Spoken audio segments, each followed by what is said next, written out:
네, 안녕하세요. 요한타 이진엽입니다. 카페24에 대해서 설명드릴 수 있도록 하겠습니다.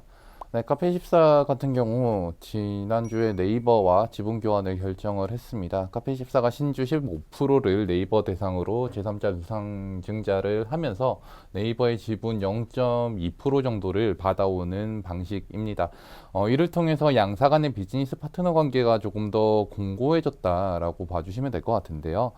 시장에서는 네이버가 현재 지금 쇼핑몰 솔루션 사업을 하겠다. 그리고 스마트 스토어 같은 방식으로도 지금 일정 부분 이러한 쇼핑몰 솔루션에 있어서 사업을 진행하고 있기 때문에 카페24와 네이버 간의 이런 경쟁 관계에 대해서 우려를 했었던 부분이 있습니다. 그런데 이번 파트너십을 통해서 이러한 시장의 우려는 기우였다라는 부분들을 다시 한번 확인해 주었던 것 같고요.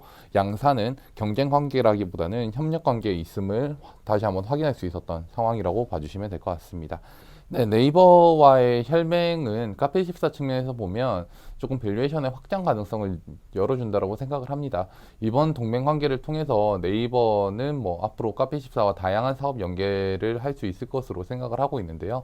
우선은 국내에서는 스마트 스토어 사업자들이 성장을 한다라고 하면 사실 이커머스에 먼저 진입을 한다, 셀러가 먼저 진입을 한다라고 하면 가장 간편한 방식이 스마트 스토어에 진출을 하는 방식입니다.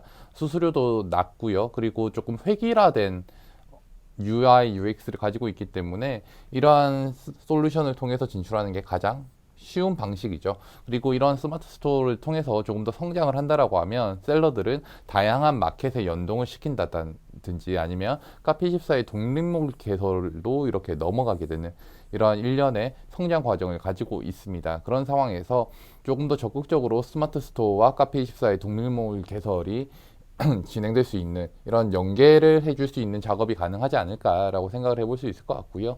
그리고 현재 네이버 같은 경우에는 네이버 풀필먼트 얼라이언스라고 해서 풀필먼트에 대해서 다양한 사업자들을 동맹 관계를 꾀하고 있는데 카페24의 자회사 패스트박스도 풀필먼트, 특히 크로스보더 풀필먼트를 하고 있는 사업자입니다. 이런 패스트박스도 향후에 NFA에 조금 진입이 가능하지 않을까라고 생각을 하고 있고요. 반대로 카페24의 셀러들도 NFA를 연계함으로써 풀필먼트 서비스를 활용할 수 있는 방식이 또 가능하지 않을까라고 생각을 합니다.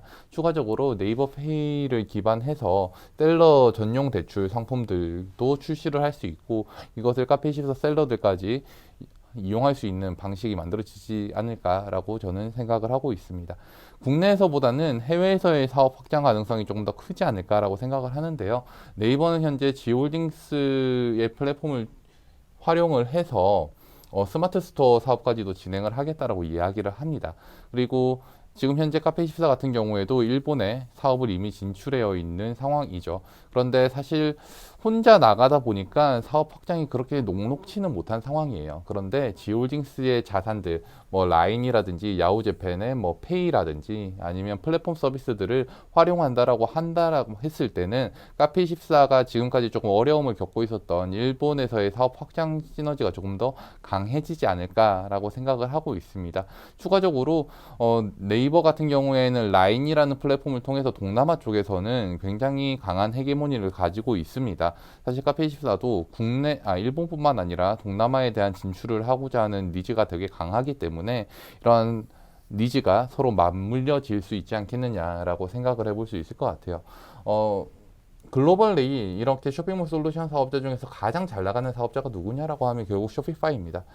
쇼피파이와 카페24의 비즈니스 모델이 그렇게 크게 다르진 않습니다. 물론 쇼피파이 같은 경우에는 월 정액으로 받고 있기 때문에 MRR이라고 해서 매년 리커링 되는 레버뉴 그러니까 수익이 있긴 하지만 그래도 밸류에이션 사업 자체는 되게 비슷한데 이렇게 밸류에이션 갭의 차이가 나는 이유 카페24와의 밸류에이션 갭 차이가 나는 이유는 저는 크게 두 가지로 보고 있습니다. 첫 번째는 이게 배우 시장의 D2C 성숙도예요. 우리나라 같은 경우에는 D2C가 굉장히 잘 되어 있는 나라 중에 하나입니다. 그러다 보니까 미국이라든지 이제 D2C가 개화하는 나라와는 조금 다를 수밖에 없지 않겠냐라는 부분인 거고요. 추가적인 부분은 이 해외 시장에서의 확장입니다. 쇼피파이 같은 경우에는 지금 글로벌리 확장을 하고 있고 유럽, 미국, 북미 쪽부터 시작해서 유럽 그리고 아시아 쪽으로 이렇게 넘어오고 있는 상황인데 카페24 같은 경우에는 아직 해외 쪽에서 특출난 성과를 내지 못하고 있는 상황이라고 봐주시면 될 것 같아요. 그러다 보니까 밸류에이션 갭이 나타나고 있는 상황인데,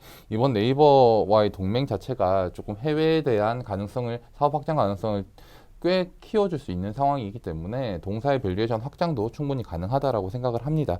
과거 일본의 진출 기대감이 있었을 때 동사의 밸류에이션을 좀 살펴보면 이때거든요.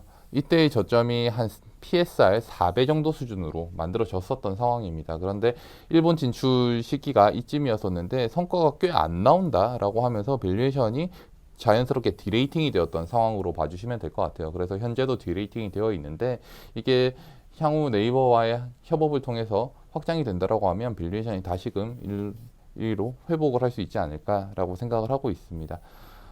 다만 선제적으로 기대감을 가지는 것은 좀 지양해야 된다고 생각을 해요. 사실 구체적인 협력 방안이 제가 추정은 하는 것이지 정확하게 도출이 되지 않았습니다.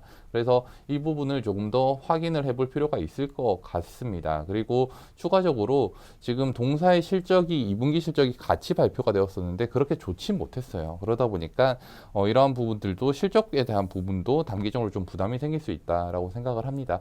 그래서 최근에 이 뉴스가 있기 전에 사실 뭐 네이버한테 인수를 당한다, 카카오한테 인수를 당한다, 이런 M&A에 대한 뉴스가 계속 나오다 보니까 주가 상승이 조금 변동성이 되게 확장이 되었었습니다. 그래서 제 목표 주가인 4만 원을 넘어서는 상황까지도 만들어졌었기 때문에 투자 의견을, 사실 지금 당장 실적도 그렇게 좋지 못하고, 그리고 이게 아직까지 뭐 기대감이기 때문에 밸류에이션을 지금 당장 목표 주가를 높이기는 쉽지 않을 것 같아요. 그래서 투자 의견을 홀드로 조금 하향을 하고요. 목표 주가를 4만 원을 유지하는 방향성으로 가겠습니다.